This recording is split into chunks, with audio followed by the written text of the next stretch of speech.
আসসালামু আলাইকুম। Hello everyone, কেমন আছেন সবাই? আশা করি সবাই খুব ভালো আছেন। তারপর আপনাদের পেজের কী অবস্থা, কেমন চলছে পেজের কাজ? চলছে মোটামুটি, আলহামদুলিল্লাহ। তারপর সবাই রেগুলার কাজ করবেন, ঠিকঠাক কাজ করবেন। ধৈর্য ধরলে সফলতা একদিন আসবে। চলেন আপনাদের সাথে একটা গল্প শেয়ার করি। আমি একজন প্রবাসীর স্ত্রী, জয়েন্ট ফ্যামিলি। তারা 4 ভাই 2 বোন।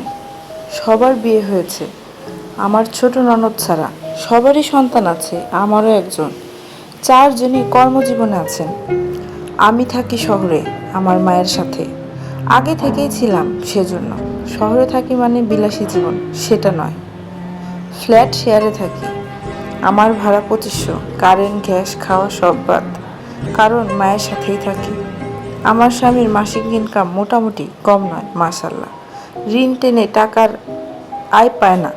ব্যক্তিগত আছে কিছু, আর পারিবারিক ঋণও টানছে। পরিবারের ঋণ 4 ভাগের 1 ভাগ তার উপরে। বিয়ের 4 বছর চলমান।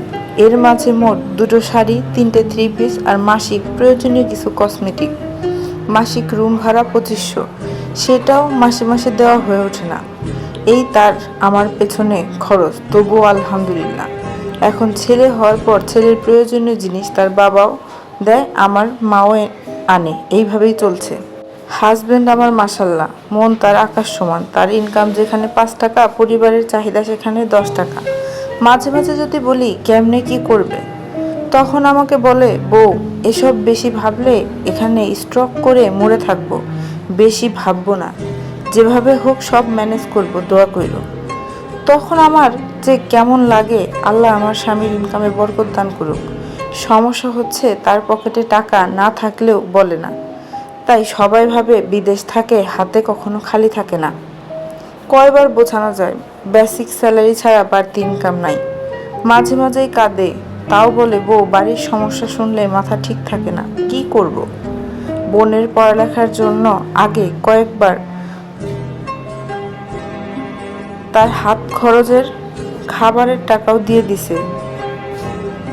বিয়ে দিয়েছে। আমার ভাসুরের ছেলে মেয়ের কখন কি লাগবে, প্রাইভেটের খরচ, বই গাইড কিনা, স্কুল ড্রেস, পরার কাপড়, জুতা, কখন কি সমস্যা। যদিও আমাকে আমার সন্তানকে এখনো একটা সুতাও দেয় নাই।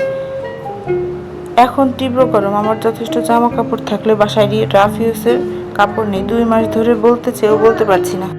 কাল রাত 3টা, তখন বাচ্চার ঘুম ভাঙলে নেটে আসতেই দেখি হাজবেন্ডের একটা ভয়েস, আমার ভাসুরের মেয়ের জন্য 2 সেট কাপড় প্রয়োজন, সেটা আমি কিনে দিতাম, টাকা সে পাঠাবে। কেন জানি বুক ফেটে কান্না আসতে চাইলো। প্রতি মাসে যেখানে কিছু জিনিস এই মাসে না সেই মাসে বলবো বলবো করতে করতে সবগুলোই ভুলে যাই, সেখানে দেখি কেউ তার কথা ভাবে না।